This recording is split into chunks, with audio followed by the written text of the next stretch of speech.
ana establish a private security industry e Ghana. Ohe 1992 ye Ghana ye mra kunina ye hyehyɛ na ye wo Police Service Act ILI 1571 eno na ewo private security e Ghana.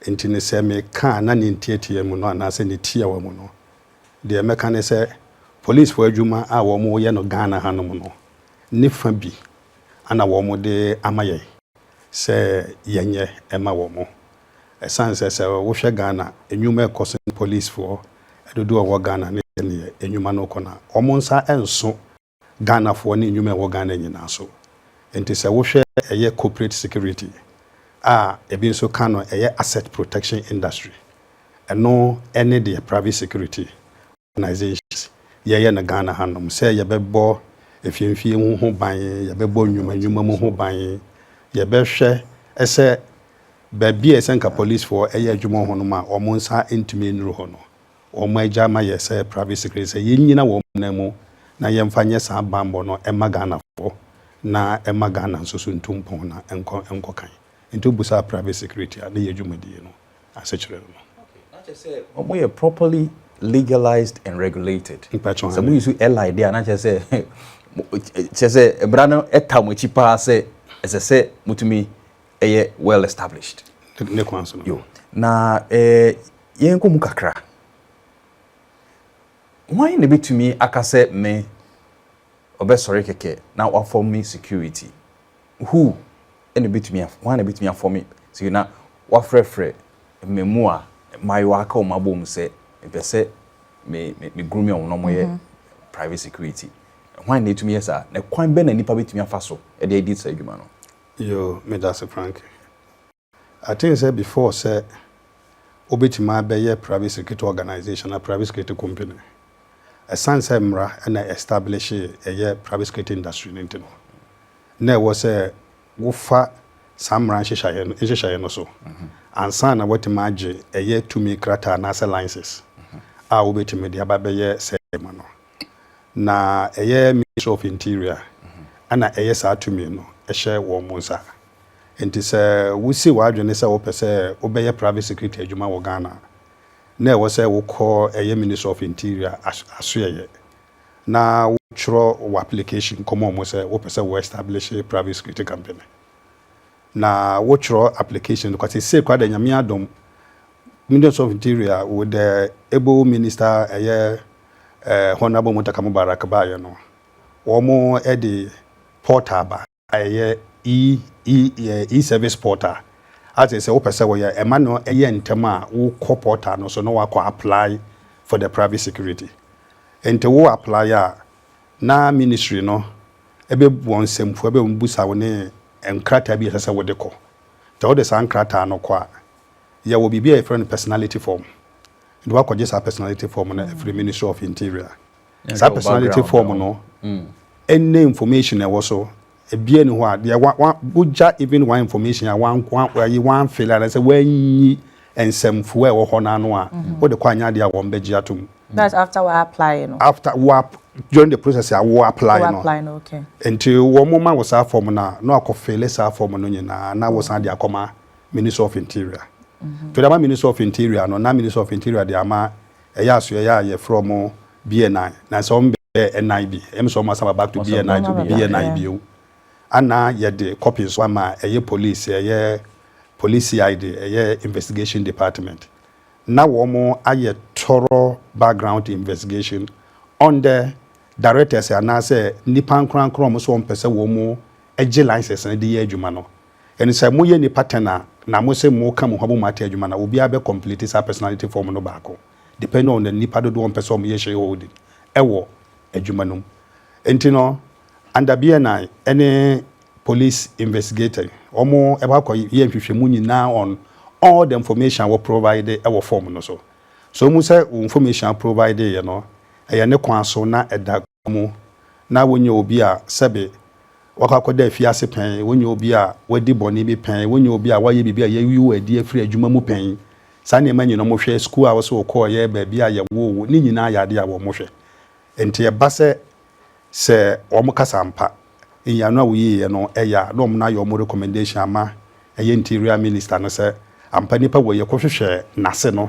no kure say wo ye obi a odi ne hu ne bibia eda na akwan mu enti wo mo de samu aye no bre ministry no wi a na ministry no asan ama wo letter the akọ police service ho say ko ne kwohwe atade a wo pese wo de hye e de ye say adwuma no ko police for no mo ko ye nhyehyɛ na police for nkyere wa adwuma atade ye say wo exactly so we LI 1571 na we regulation 12 I can't categorically say IGP nko ene ho to me say o kyerɛ atade say wo bi hye e de yes private security adwuma yi okay enti no wo de wo sample of uniform abɛhye no e be kan letter no da koma police na IGP ene the police for o ma hwɛ say colors ya wo de ba ye no ene national security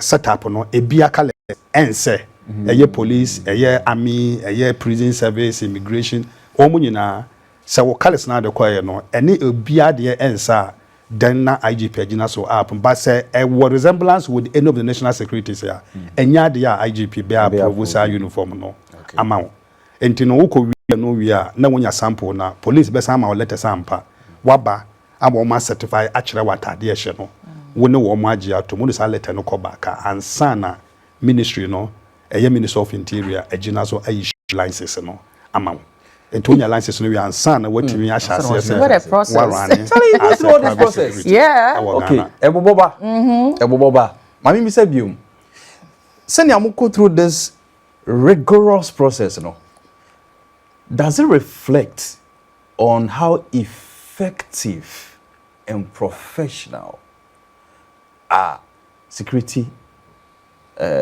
companies no with their personnel no ete yeah me person be say no it's answer do na ka abomochi say monye well trained because what me fa process we munyina wie a na yehu say mo effective mo professional one recruitment system how do you go about it recruiting your people yes. Why right. You are not people are saying that you are not professional you are not effective yeah how do you go through your systems of training and all that me na be that say just say the work no say sabe asone ewo ho ensoma me kan age na echi e obi so kura wo ho do ma sa sister be kan ye omo nkomo omo hye so ma sen so omo ye private security ni bi and they are operating in Ghana omo operate enti no say ba ye notice ya na say ba police notice ya ye hwehwe omo achi akwan na ya che wo mo na say dem ra no ka no ene wo mo adi na say de na me ka no eye obusa recruitment uniform do kura me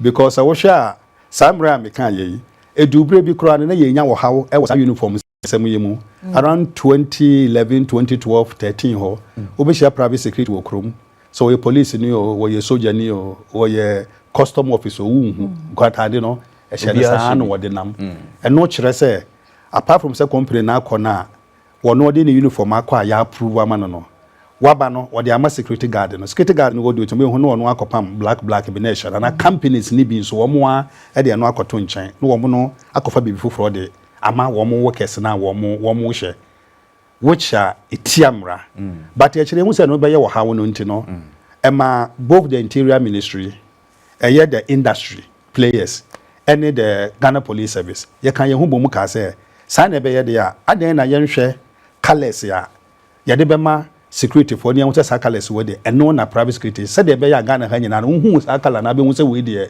we private security eni enti no the shall din comot twetwen commoner from 2013 thereabout ebe bedru 2015 ema ye ma 3 years automatum ko that time na bi wo stock of old uniform just say mo bre na wo mo fix na out enti by 2018 no na sa process we aba betna as say ye kasa na ye wo 4 colors say all private security companies in Ghana no sa colors no NSS ye hye wuntimi hye color bia apart from ye wo wonam kroma wo be hu ash and white ash strip be ega nchen honom eda na honom eno ye baako ye wo brown khaki down with the cream top eno so wo krom wo be hu eno so na strip cream eda nchen and ye another brown khaki with the yellow top with the yellow reflector ewo mu eno no untan hu no krom because that was designed purposely for the mining areas. Okay. And to call mining communities now.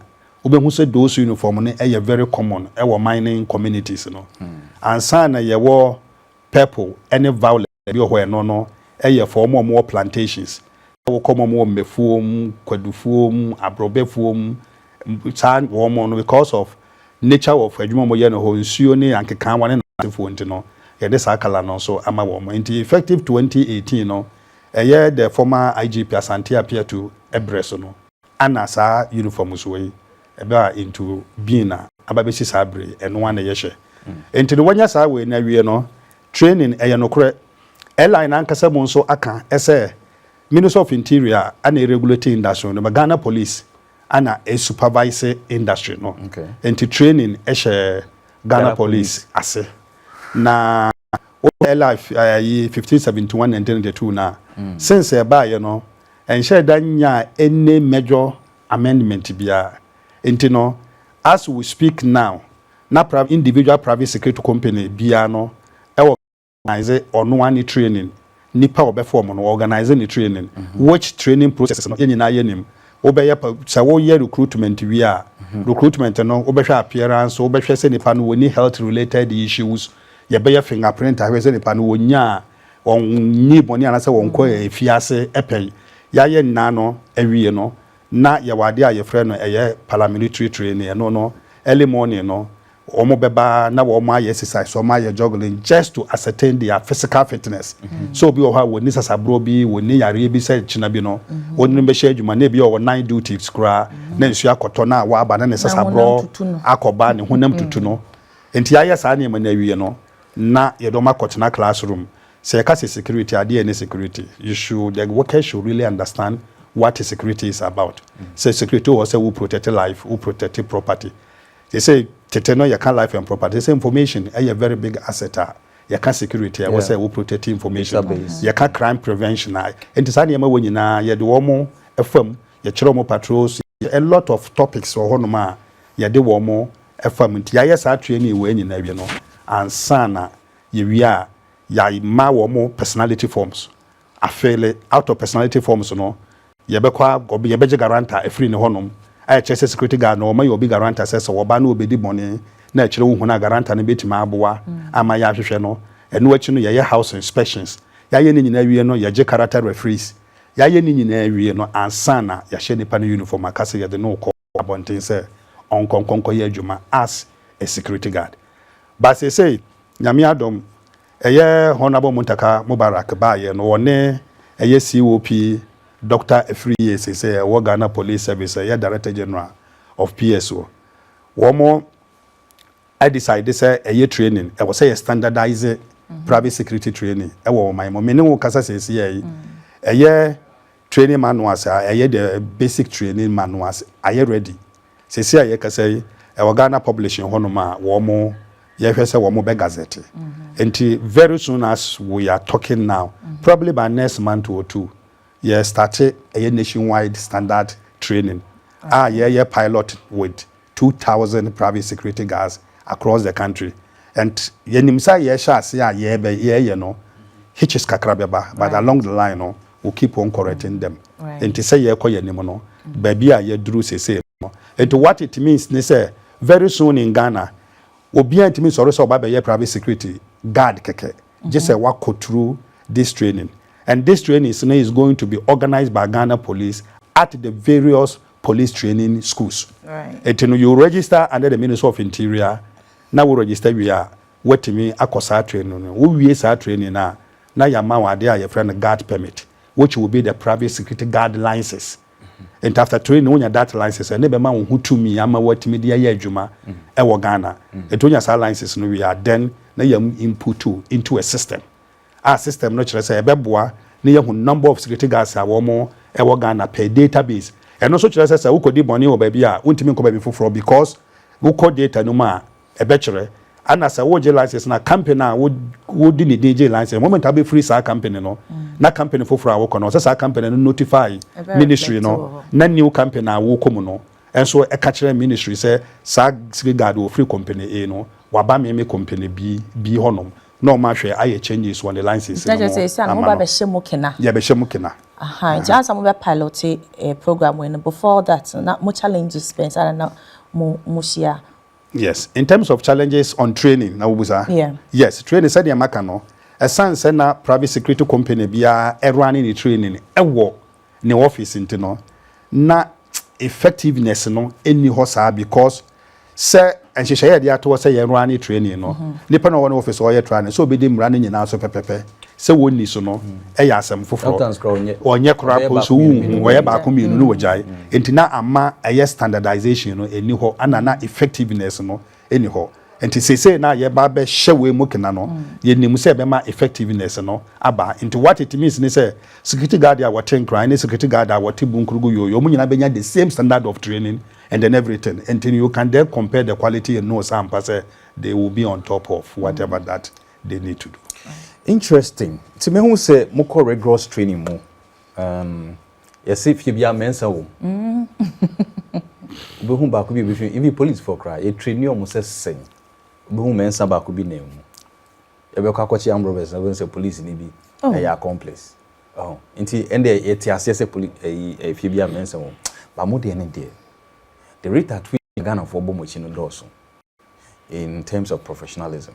Now saying na me catch off camera say na PB e dey ama me nua bi hospital. Na the CNT na me ye pepper from no. O ho na battery ayira. O ho na ade we ni ti no eni ho. O ho nso about 12 hours shift. Na obi abesesa no no pa. Abri bia no na bibia ayira. Abri bia na bibia ayira. Your trans hwea no se da bi ayem pefofro because ade ni mate say tears wo e bi didi bi echi enti yenkopɛ top tier ni bi enokra se mu wo mu tears mu wo omo ye top notch omo mu wo mfifi ena omo ye sankwas se bi enye sankwas omo wase kra third tier enokra nokra wo mu ni se eye license ayede ma yede ye nyina license kro de kra ye yenyina equal license cro currently license equal yenyina equal license cro enti ene obi o top tier na but the secret ni say o contract so na security company bi oba be charge you anything cheaper no you should expect to know say you are not going to get the I best almost service. asked that says because you catch the kind of service because o charge oba no catch so o je 1,000 5,000 to obi security guard say e ka say the security guard command 700 security guard o je 700 definitely ono abe common na obasa da ne kronfo na say obi kura adwuma yeni oho e ko channel 2050 na echi na adwuma yeni na kura battery na aka no de kwa wono channel 50 no bedo aka kire say battery we memfa nko because 50 awoje yenti no ontimi nka ho asem enti the security say wo mo a o mayo madwen say o mpese wo mo charge ye no matua security gas ne ye no e ma wo mo security officers ne eye adwuma ne ye eno na wo ka no in TS and just nothing like say wo bi wo first year second no we don't have anything in TS me wo ba me company says here me minimum charge I don't charge anything less than 2,500 Ghana cedis et me charge you know you expect say security guard no me man 1,500 Ghana cedis and no ye net me wi amade baba be grosso na app with the senate tier 1 and 2 mama no me twa ni PAYE me wo insurance honom et me wi no me grosso security guard na app about 2,900 honom ntiminya 500 Ghana cedis as administrative charges na guard no ho no wo ye nadwuma sene se na issues ma ye mfrem se ne problem aba na watu car now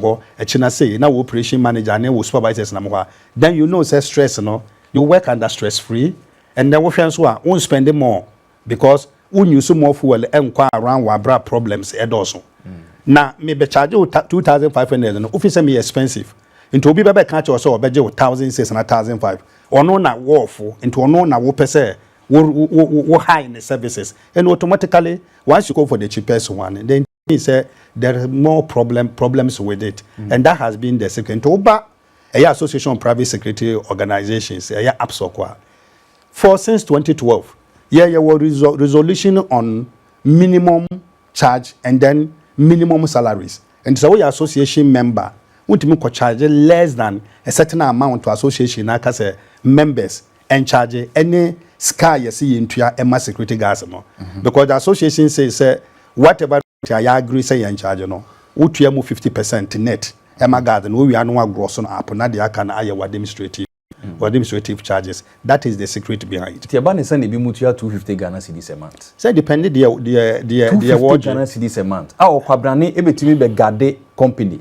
Now at the end of the month and 1 month 250 Ghana cedis on Fanko Hene number. Yes. And the menu American we say so.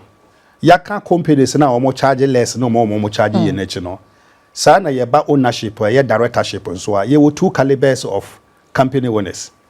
Ye were director be or honoma or ye security oriented security a hobby or do security now was so base security into wo ye ye. And ye were other director or who say security business into skawum into one akwaje lances ya wode ye business ska and a warpe. And to compare these two directors now, who ben sa gap no yekese because the other security no we need the implications in security, we need the risk component in the security. And to okofa guard ekutua no anything minimal, we need the risk component that might come you can say with it.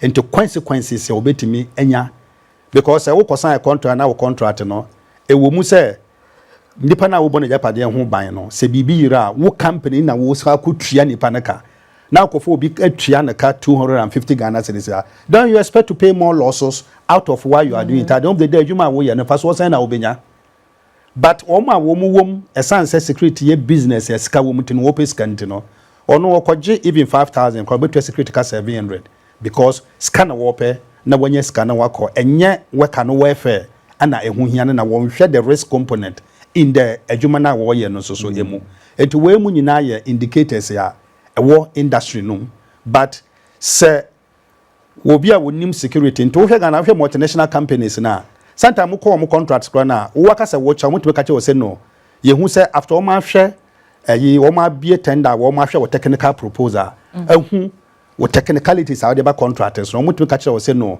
wo na wo ye nipa ye pe ba rate a wo je ne kra ni anti pese ye twa o ka se na wo twa security guard no e ka se dey be obey adwuma pa ama ye ba na no you think security is the last resort. What you saying, we don't value security. Obi ukon na juma mukura na bosume beso no sa charge na kwa ni pe charge na 1,500 no obi kono no we train workers can no just security be 3 months 4 months no ntwa security. Yes, and to ntwa security no wajapade nso pese ye bo wajapade homa. How do you get your asset protected? And automatically no once you want your asset to be protected, you should value security and give priority to security.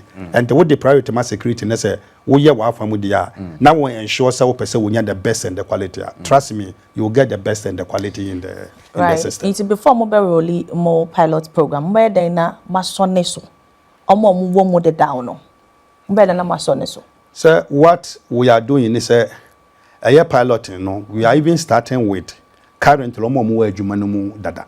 Because you crucial as you say, yeah, by standard training, I will say security guard the go through training. Another even issue is at the same time, no say yeah, Juma, and you still have to protect your client asset. You still get your need to get your gas to go. To just your ration in badges and everything. But apart from that, sir, my dear say before you go to the training, no, you best certify. And the certification now you certify one no, and sana ya issue permit no. All these are parts that will go through that training ya can why you fingerprint who say we any criminal background because of the new process that is coming now, because of the database you will do everything again to be able to ensure say you meet, because in the database now there are certain requirements you won't meet here, you cannot be input in there, and you need to meet those requirements. Automatically those coming in have to ensure that they go through the process to be able to meet that requirements. Interesting. Let me talk about the service that you render to institutions, the public.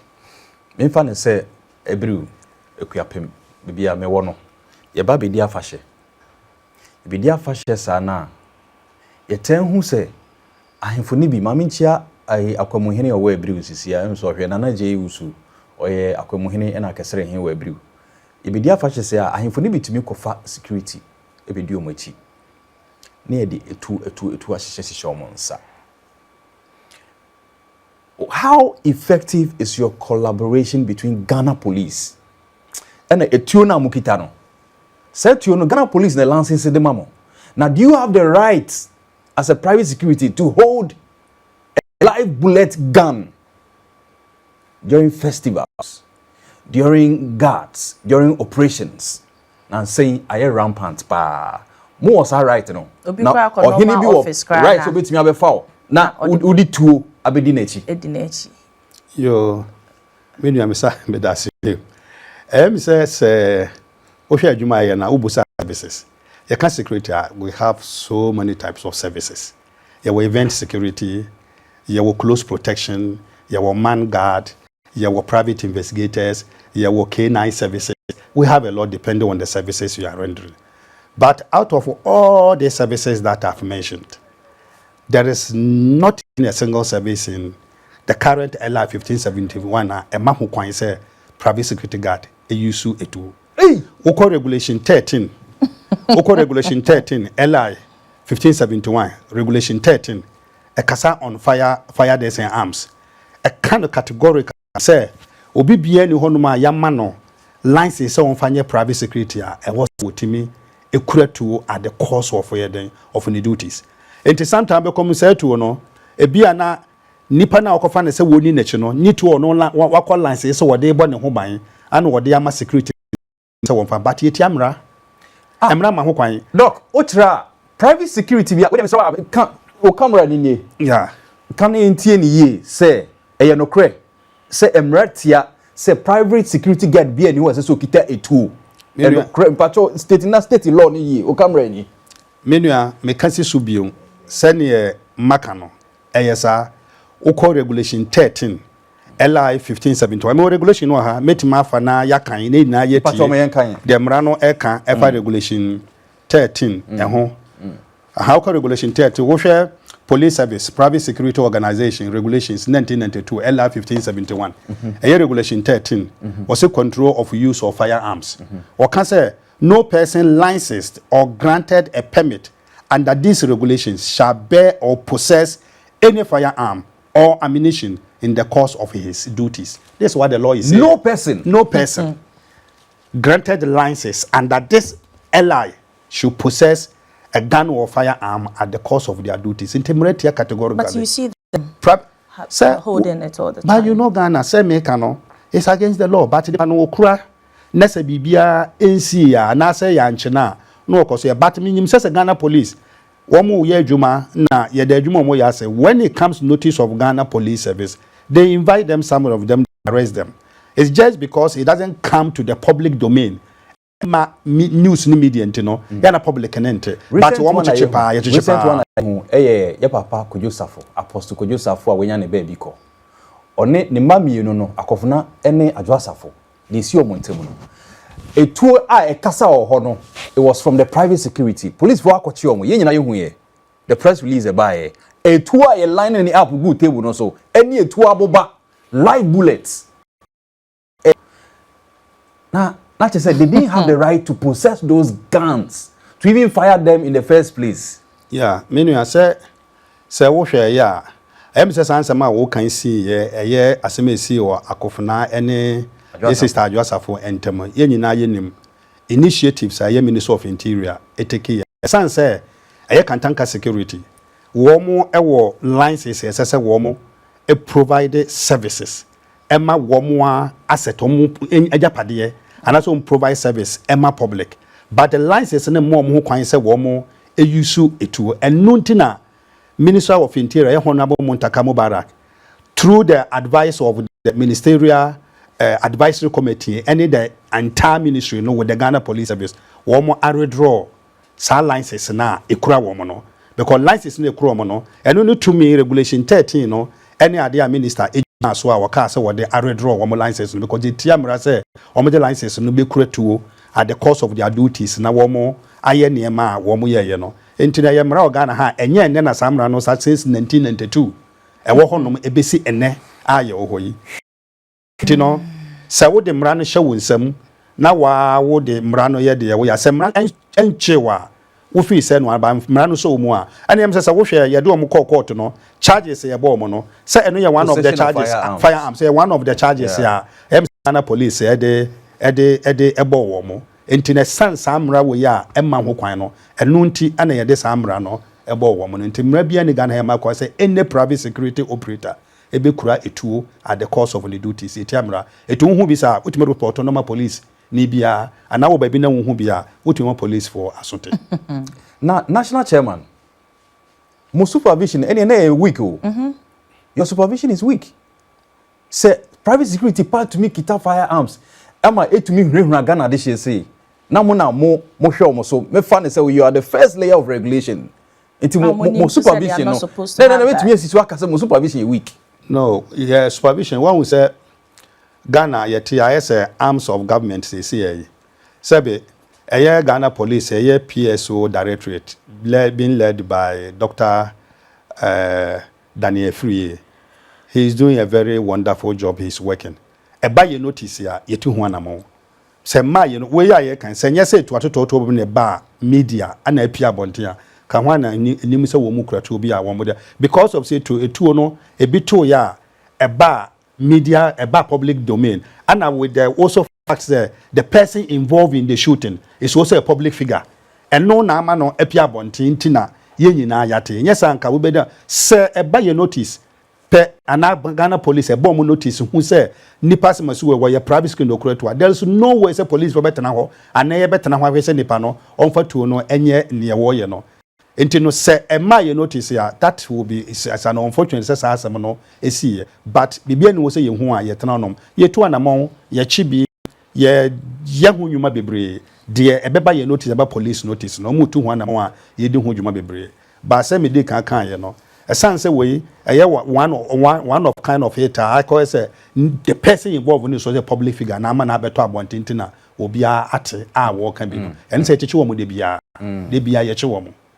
Into your supervision and your week ye adwuma ba because Emma Bontin and maybe going forward e bia ye che wo mo na ye na ya ba bontin no ma say ye adwuma no ma say ye two anamo but ye two anamo pa. Okay na se mun kita two dia ma me mbra mo side nso kakra na menka bi ma mo mun kita two so dia na Sam Robert bekumo mu won nema bia mo betumi yesu ti say taser pepper spray ene sa ne ma no mutumi yesu sa ne me ne se mun kita two dia Frankie, the Okania no correct. Say, of your Private Security Act, and I'm your Police Service Act.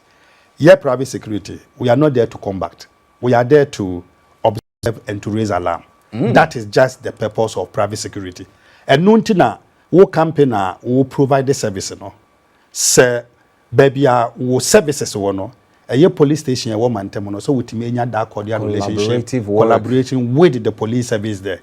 Said the beya say wo guard e wo duty na wo sense danger need dey say obe communicate with the control room and obe raise alarm. When he communicate with our control room, there is a responsibility of the controllers in the 24-hour control rooms no. So wo mo ebe liaison with the Ghana police, then police will go to the scene. That's the essence of private security. And to wo duty you say you're observant. And I am alert. Mr. Alert. If you're not done, I am model. You tell you. Do bank now. Mom share what they what down. Sir, what that? That's the risk component. One, I will risk. Until sometime, watch out. I'm Robert Kobokro. Now, but say, see, you private security. Ya chechire no. Ya say ya yene. Is it because what duty no? It's because when you alert. So when you alert ya. Franco de kan okrase yeteke se enwo obi ahyehe tuo ka ama efire chire ba na yesa se yetiam kromfo ne padi tuo no beba yen kan okranche obeba no come moment oni say yetiam no de yabura alam nya de obeba and that's all private secretaries we are there to do ba we could do duty post na ukona wo koda de ya wo beti woni na tuo no esi wo fono ho ene wafono ho a wa e bitumi koto to safi wo de odu om guard room ho no ma private security ga obi ho no ma en chance ya kese ni mutu safi ni banku obewia wada say almost say enontina ya na ye wo number of supervisors or motorbikes going on supervision to ensure say they check up on them. A dependent company beyond in the system oba me security say me ye adwuma wura me da me security ano a ye system no baby ye wo guards more than 6 bia no ye wo site supervisor e wo honom a go be ensure say obehwe say gas no are up to task, are doing what they are doing apart from 24 hours. Yes, apart from patrol supervisors or more motorbike or more. Oba Accra is na. You was zone Accra into about 6 zones. Said the bear say ya kakra na supervisor na nsa so na watimi aye adwuma no ye but moment ya one ma with supervision anya very strong na went to super na guard no o could drew ho na okokoda then these are where some of the challenges come in and most of the security guards and so no there's an advice to them omo fi say wo mu piska into piska into be say wo ye day wo company A no akoye night wo company B at moment wo be pon no be do ho no ware okwa no akoda obi wonu ma wo ye night guard no or the day no ebe ya alert na wakoda that's it wona wo ye night ma wono wona wo bre because ba beda e wo konda wonya client ya wo ye very strict ya the supervision ye good wo means awode ehwese the security ya de bia obenya problem because beba na dwe no already no ye exhausted wo baby into oba na oba beda de bia wo han client from wo guard na do wo guard ayeso wo guard ayeso e bi so wo hon so a wapon no kra no wada wo de bia ji so kobo ni we nim na ofre na asa na we pia ba ento pa woni be twetwe nkoma behwe no ye adwuma men wo ye day ha no akoye night wo ha na say so we night guard ade ori day no kofi onkoda be ko no akosoa concrete picking crime wo baby and say construction work be wo baby to ba nwumre no already no why exhausted and all these things goes back to salary asema ye kan because we try guard ne kaye no wonim say adwuma wo ye no the statutories ne ho ha ne future eye I'm sure say adwuma no be yem ko no so wo lusu a onkonya adwuma benya say sika no ebio entitem bia no obey adwuma no ye because wonim some moment obey de anya wo de ne be fa wo company policy no code of conduct no obetima anya aso twen ana say na adwuma obetima lusu na adwuma no obehwe so obey de ye say de be obetena ase aye den aye can say adwuma no. I also think that aside the salary issue no say mo train omo ya as omo frefre mu dodo as for training they said they make no because currently the company be any training into automatically no we can get the standard level of the training but with the current initiative and the current implementations are ebe say after that training no we are going to see much improvement on that and then don't also forget say salary as American once the new training starts no go through that training and you issue more the permit now there a rate salary wuntimi pay below per any guard be a go through that training na ya certify na ya issue no with the guard permit no wuntimi mfa no ntua neka below a certain amount of a year review na ye no ya aka ho nti e be hakra no sanity be buy industry no we see say gas nti say me ba wo contract na me ka say me charge we say na wo say me expensive wa either company ba wa be charge because obo be charge maybe difference of 50 100 150 be enti me will go beyond and I will go below won't mean to security guard na ka de mra na ka to ntua no enti be mane ma afa ne kwan mo ma yetimi akoye ni mane ma atoto yi Ebusia yesua ade kakra afa private security operations in Ghana say how effective they are and how professional are we and say mo ho ya ba sempa Maminka se Ghana a democratic country in Africa and we've been described as a beacon of hope when it comes to democracy. A lot of countries in Africa Ghana na omode CSU omode ebi kraba ebisua na omode akọ. Esan say we've had a very stable democracy. But ene ebusua minim say obekaya political vigilantism abeye a threat to Ghana's democracy and peace. Esan say babe tuaba enom omo sorry. Ebisi Azoka boys, ebisi the Hawk, ebisi the Sea, near to mudi. Yes, CSC party youth ene omo folks e di omochi near show montare ya mom bulletproof near the tuashi show monsa. Esi omo ye political private security. Doc, in some way, Akoso Oman Ghana Muhasa and they have threatened the peace of Ghanaians over the years. Abambia to me so I know. Every year, they spring up with vigilante groups. Any omohon gas with our politicians. Do they all come under your supervision? Na dia na moya fa ho e de aboa Ghana man. Yo, Frankie Medasi biom. I think says Usha Ghana Mrana said ye meka ye LI 5071 na. Se ka se private security. Now yeah, wakwa kwaje license so person ye private security. Only fall under the private security domain. By your proprietary security and as in-house security. ankran enwuma ko nso timi ka se omo de omo a ate omo security department ya omo ano efa nkrofo te omo bo omo a ejapade ho ban ema omo eno no eye proprietary security na say in-house security eye tika example is okoye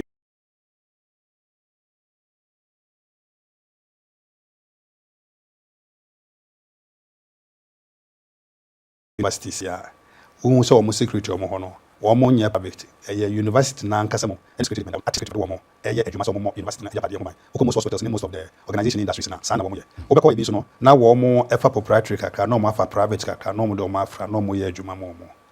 But the issue of vigilanteism ne Salangas issue. Emi say nyina yenim say Ghana Ashemra e was ade no ho. Me refi act no, I don't have it off here.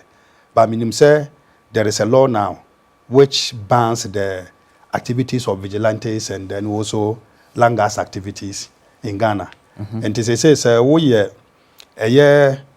opinioni anase we ye obi a we ye public figure. Now we hear bamba. Said me can't say in private security no. You were different type of services. I think Vigilantism and Related Offences Act 2019. 20, okay. Act 999. Act 999. Okay. And you know you know say and they say the issue vigilante ne sa langa system no. I dey amrete ya. Okolo ho kochi shemu ya bande wo mo. But they are still operating. But mo operating na ye ka no. Emranda say beto aba mo ba. Say emrano enchiwa sada be emrano so mu abahu say emra ye den e wo ho.